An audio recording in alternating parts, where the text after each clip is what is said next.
Hello and welcome to the Hippie Nurse. My name is Phyllis and I'm the Hippie Nurse. How are you doing today? Pardon me, my shoulder's always given me problems. I don't know why. Doctors can't find anything wrong with it. I've had scans and tests and everything's fine. But it seems like I live on ibuprofen sometimes, especially when I'm really working this shoulder. And I was just shoveling yesterday. You know, we got a lot of snow up here. And so my shoulder's hurting me a lot right now. And this movement in particular, when I move like this, always seems to trigger that pain. Do you have something like that going on with you? A random pain that shows up out of nowhere when nothing is actually wrong? There seems to be no reason for the pain and it just randomly shows up. I'm not a good liar. I have to tell you the truth. There's nothing wrong with my shoulder, but I know we've all gone through things similar to that. And for me, it's my right ankle. I just didn't want to throw my ankle up here on the screen. So my right foot and ankle, it's better now, but it still sometimes gives me issues, especially being achy in the wintertime and things like that. And I know that sometimes when I'm faced with the idea of moving forward in something that's scary, I get really anxious. And I've discovered over time, it's during times like that that my foot gets really achy and really starts hurting me. I've also had issues all my life with a phlegmy throat, on and off, all through my life. I've done a ton of shadow work on my throat too, working how to speak my voice because I felt unheard when I was a child, and working with feelings of being stifled and not heard throughout my childhood and as a young adult. And I currently have hypothyroidism. I'm on medicine for that as well, which has a known effect of causing anger and other mood issues. And I find that to be my pendulum swinging. I've worked so hard to learn to speak my voice that sometimes I've swung the pendulum in the opposite direction, where I get angry at people not allowing me to speak, and I sometimes speak over people. And I'm currently working on that issue. And when I was doing the work on my throat and that pendulum swinging from not being heard to over speaking other people and getting angry, that's when I noticed my thyroid acting up and went to the doctor. Anyway, do you see where I'm going with this? Our physical body and our physical ailments can be triggered and can be brought on about from our emotional lives and past triggers and past emotional things that we've suppressed over the years. And that works in the opposite direction as well. Sometimes when an emotional thing comes up, it'll trigger the physical thing that goes along with it.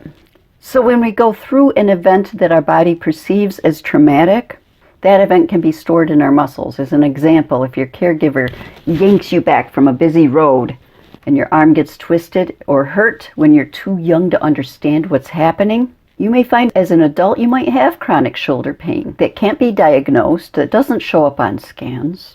Or you might find yourself racked with anxiety every time you make that motion with your arm and not know why.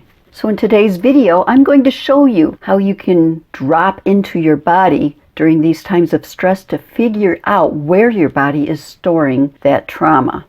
I also cover this in my upcoming 8-week course where you learn ways to help reclaim your body and to retrain your body that it is safe in these moments. This information comes from Bessel Kolk's work, which he wrote about in his book, The Body Keeps the Score. And I've learned about this through my 40-hour training I took with David Emerson, author of Overcoming Trauma Through Yoga, Reclaiming Your Body. These are both good books to help you delve deeper into all of this juicy info if you'd like further reading, and I'll put the names of these books down below in the description and in the pinned comment. So how does mama pulling you back from the busy road at age 3 cause chronic shoulder pain in you today? Well, at age 3, Mama pulled my arm and I wasn't seeing that I was in danger. I just thought I was playing and going into the road. Mama may have told me later how dangerous it was, but at the time, the road wasn't seen as a danger in my eyes. But Mama pulling back on my arm like that sure hurt and felt dangerous and felt like, oh my goodness, maybe Mama doesn't even love me anymore. Maybe I got some false belief from that instance of being naughty or unlovable. And that core belief shows up every time I move my arm in this direction, and that core belief gets triggered and I start feeling unlovable, naughty, or in danger. And at times when I am in danger, maybe that's when my shoulder starts hurting. So it works both ways. The body can trigger the emotion and the emotion can trigger the body response. And fast forwarding to today, my brain no longer remembers when I was 3 years old and that incident happened. But my shoulder remembers. And anytime my arm gets wrenched or moved in that manner, my shoulder screams at the brain, danger! And the brain interprets that as pain. The good news is you don't have to remember that instance from age 3 to heal that trauma.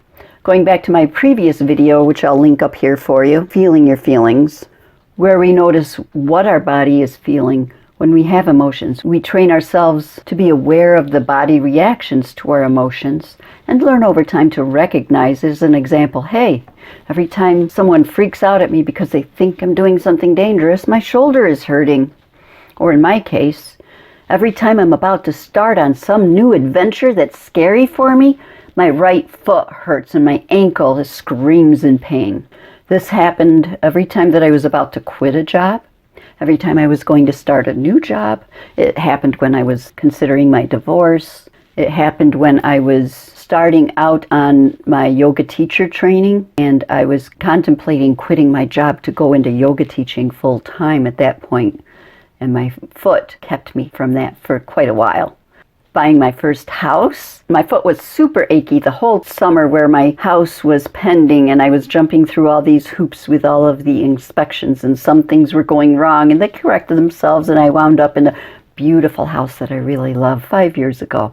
But my foot, and back then 5 years ago, I didn't know that my foot was acting up because I was buying a house. But I've done the work since then, and I now recognize that. And right now I am starting on brand new adventures with my 8-week course coming up. First time I'm making an offer of this type. But my foot has been aching every time I think about doing marketing, or I think about setting up an aspect of my business that I need to do that I'm unsure of, that I'm still learning about. So I know to work on that foot. So what does my foot represent to me? It represents stepping into something new. Did something happen in my childhood specifically to my foot when I was a child? I have no clue, and I don't need to. Maybe a caretaker yanked me back from a busy road from my foot when I was about to embark on a new project. What I do know is that I've learned to recognize that my foot pain is a sign that I'm scared. It's a sign that I need to do work on some limiting belief regarding stepping out on a new path. I'm about to start something new that might be too much for me to handle. So my foot is trying to clue me in and pull me back from that, saying maybe we shouldn't do this. I could listen to my foot and step back out of that job offer, and my foot would be happy and it would stop hurting. Or I recognize this pattern, and when I notice my foot hurting, I will sit and really feel into that foot. Feel that pain and recognize it for what it is. Think about my new project coming up, getting in touch with the fear that is surrounding that, while fully allowing myself to feel the pain in my foot while I'm contemplating this new step. And then I go inward, and I find other times in my life where I've started something scary, like a new job or buying my house, where everything worked out beautifully and so much in my favor. And I remind my foot of these times. I remind my body and my mind and my soul of these times where I was successful venturing into a new path. I look around and find all the reasons why this new upcoming project of mine is so exciting and good. And just like last time that a job worked out, this new project's going to be beautiful and enrich my life so much better. And when I want to take it a step further, I'll actually talk to my foot. Yeah, I talk to my foot. I'll ask it what age it was when it got injured. And sometimes when I do this type of work, a number will pop in my head, and I might actually think back to the age I was at that number and remember maybe something traumatic happening, or maybe I don't remember anything at all, but then I decide I'm going to talk to that younger self. So whatever number pops into my brain, I'll go back to remembering myself at that age and talk to my inner wounded child or young adult. I tell them all about the beautiful life I have right now and this beautiful upcoming project I'm working on. And I let them know everything's going to be so fine. Everything's going to work out so beautifully in their life. I reassure this younger child or young adult. And if I know of something going on in their life, I comfort them over that and I say, I realize what pain you're going through right now with this thing that you're going through. And I offer my younger self that comfort that I needed at that time that maybe I didn't get. And that is my version of the shadow work that I do to help heal traumas in my life, both big and small, on both a physical body level and the emotional triggers, without even having to remember and name a specific event that may have happened. So if you want to learn more about that, check out my 8-week course I've got coming up. I'll leave a link to the program itself down in the description box and in the comments, so you can go check it out and sign up. I have limited spots available, so you might want to go check that out and sign up if you'd like to.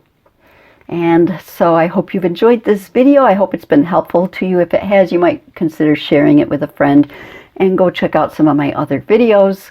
Please like this video. It really helps me out, and you can consider subscribing if you like this material if you're not already subscribed. So I love you guys so very much. I hope you have an awesome and amazing day, an awesome and amazing week, and I'll see you in my next video. Namaste. Where we